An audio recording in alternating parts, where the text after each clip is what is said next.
동그라미 2번 요소 보겠습니다. 자, 계약에 있는 유의적인 금융 요소.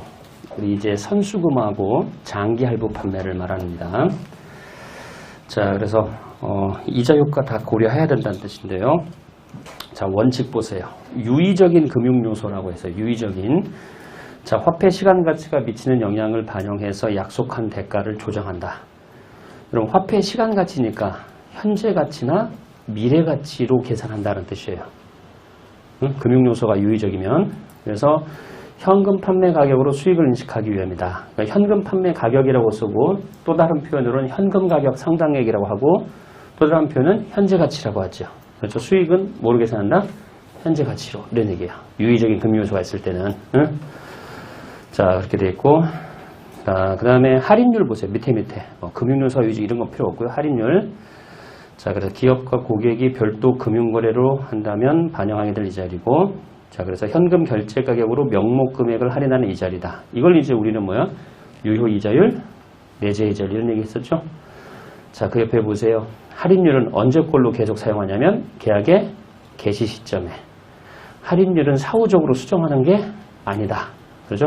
계약 개시 시점에 의해 할인율을 계속 쓰는 거고 할인율 변동분을 다시 수정하는 건 아니다. 이런 얘기죠. 자, 그렇게 해서 보시고, 그 다음에, 그 뒤에 있어가지고, 그 다음에 3번 볼게요. 3번. 이어서 할게요. 자, 고객에게 지급할 대가. 자, 여러분, 쉽게 얘기해서 우리가 고객한테 원재료를 구입해서 최종 완성된 제품을 판다라고 생각하는 거예요.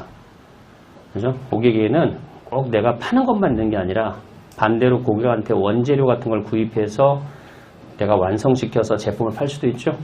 그래서 이제 그것들은 어떻게 하느냐. 기업권, 첫 번째 보세요. 고객이 기업에게 이전하는 재화나 용역의 대가인 경우와 밑에는 고객이 기업에게 이전하는 재화 용역의 대가가 아니라면, 그렇죠? 그래서 아까 원재료 같은 걸 구입해서 파는 것도 있지만 고객한테 돈을 주긴 줬는데 원재료 구입 대가가 아닌 거예요. 그냥 줬다라고 판단된다. 뭐 이러는 거예요. 그래서 자, 이렇게 재화용의 대가인 경우 첫 번째는 원칙, 다른 공급자에게 구매한 경우와 같은 방법으로 처리한다. 이 표현의 의미는 여러분, 공정가치만큼으로 원래 기록하는 거다라는 얘기예요. 구입원가를. 자, 그런데 두 번째, 2번, 3번이 중요하죠, 여러분. 대가가 재화나 용역의 공정가치를 초과할 때, 다시 여러분, 원재료가 원래 100만 원짜리 원재료예요. 근데 제가 고객한테 120을 준 거예요. 원재료 가격으로. 공정가치가 100만 원짜리인데 120을 준 웃돈 준 20만 원 이걸 말하는 거예요. 그건 어떻게 하라고요? 거래가격, 즉 수익에서 차감하라는 거야. 응? 고객한테 공정가치보다 더 주면은 그건 수익에서 빼라 이거야. 그리고 자, 세 번째, 재화나 용역의 공정가치를 합리적으로 추정할 수 없는 거. 자, 공정가치를 모르는 물건이었던 거야. 그럼 공정가치를 모르는 용역이었던 거예요, 여러분. 공정가치를 파악할 수 없는데 제가 120을 준 거예요. 그럼 120 전부 다 어떻게 하라고? 수익에서 빼라. 120 전부를 수익에서 빼라 했거든. 그래서 그거는 뭐로 가냐면 땡 금액을 계약 부채로 가는 거야. 수익에서 차감되고 계약 부채로 가라 하는 얘기죠. 아까 말한 그 위에 있는 동그라미 2번에 초과 금액도 계약 부채로 가는 거고. 그렇죠? 공정가치보다 더 준 웃돈도 계약 부채. 그리고 공정가치가 여러분 추정할 수 없는데 더 준 거는 전부 다 계약 부채. 이렇게 하라는 얘기죠. 자, 세 번째가 마지막이죠. 이제 다시 고객이 기업에게 이전하는 재화용의 대가가 아니라면 그거는 거래가격에서 빼라. 그렇죠? 전부 다 이것도 뭐 계약 부채로 잡아서 수익에서 빼라 이런 뜻이에요. 그렇죠? 네, 여러분들은 그래서 동그라미 2번, 3번만 기억하시면 돼요. 자, 이거를 회계사 문제가 작년에 내더라고. 한 장만 볼게요. 여러분 넘어가 보세요. 예제 2번입니다. 어렵지 않아요. 이거 뭐 이런 문제는. 자, 보세요. 한번씩 쭉 볼게요. 자, 대안은 자, 상업용 로봇을 제작해서 고객에 팔아요. 2001년 9월 1일 날 대안은 청소 용역 업체인 민국에게 청소 로봇 한 대를 60만 원에 판매하고 민국으로부터 2개월간 청소 용역을 제공받는 계약을 체결했다. 그러면 다시 한번 정리할게요, 여러분. 여기서 대안이 기업이고요. 고객은 민국이에요. 그렇죠? 대안이 민국한테 청소 로봇을 판대요. 그런데 얼마에 파냐? 한 대당 60만 원에. 근데 민국은 2달 동안 청소 용역을 대안한테 공급을 하는 거죠. 자, 볼까요? 대안은 민국의 청소 용역에 대한 대가로 5만 원을 지급하기로 했습니다. 청소비로 5만 원을 준대요. 자, 대가가 5만 원이에요.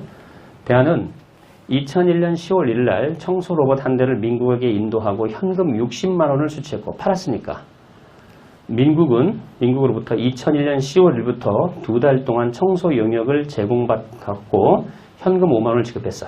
그러니까 아까 계약대로 돈 받고 돈 주고 했다는 뜻이에요. 저거는. 자, 다음에 독립적인 두 가지 상황 1과 상황 2에서 상기 거래를 해서 대안이 2001년도에 수익을 인식할 금액은 각각 얼마네요. 그럼 대안 입장에서는 로봇을 팔았으니까 60만 원 받았잖아요. 그럼 60만 원을 지금 다 잡아야 되느냐 아니면 일부가 빠져야 되냐 이 소리 하는 거죠 지금. 자, 박스 안으로 갈까요? 상황 1. 민국이 대안에게 제공한 청소용의 공정 가치가 4만 원이에요. 근데 대안은 민국한테 얼마 청소용에 대한 대가를 줬죠? 얼마 더 줬어요? 초과에. 만 원. 그거 어떻게 하라고요? 수익에서 빼라는 거죠. 그렇죠. 그럼 수익은 얼마예요? 그렇죠. 59만 원이라는 얘기죠. 자, 계산 문제가 아니잖아요. 딱 봐도. 그죠? 자, 두 번째. 민국이 대안에게 제공할 청소용의 공정 가치를 합리적으로 추정할 수 없으면 전액 준 돈 얼마를? 5만 원을. 그렇죠? 준 돈 5만 원을 전부 다 계약 부채로 갖고 수익에서 빼라고 그랬죠? 그럼 수익은 얼마요? 55만 원. 그렇죠? 답은 1번이죠. 읽으면 되는 문제죠, 실은. 그렇죠? 여기 조금 늦게 나왔을 뿐이지, 이것도 다 당연히 예상이 되는 부분이라서, 자, 그 정도 보시면 돼요.